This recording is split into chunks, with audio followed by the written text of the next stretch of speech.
You guys, for real, that viral mac and cheese cone from Hooligan's Grog and Gruel literally has me obsessed.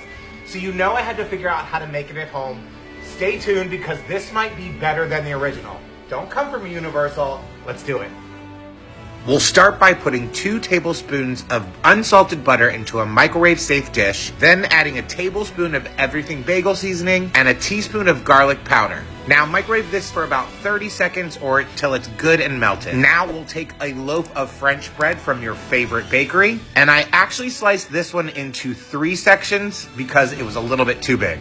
Once you've got your 2 equal sections, or pretty close to equal, go ahead and begin scooping the bread from the inside of the loaf, making sure to leave a little bit on the edges so the bread doesn't get too fragile once you toast it. Now that we've scooped the bread out from the inside of our cones, we're gonna go ahead and grab our butter seasoning mixture and begin to give a generous amount of butter leaven to each one of your French bread cones. Make sure to get every nook and cranny and even the ends. And now we're gonna put these into the oven directly on the rack, standing up at 375 degrees for about 7 or 8 minutes. Now we'll make our Bob Evans mac and cheese according to the package instructions. Once your loaves are nice and golden brown, go ahead and pull them out of the oven, and we're actually gonna let them cool for a few minutes so we can fill them. Now that our cones are cool enough to touch, we'll go ahead and scoop a couple of tablespoons of mac and cheese into the bottom of the cone, followed by a few goldfish, and then filling up the rest of the cone with our mac and cheese and adding a few more goldfish to the top.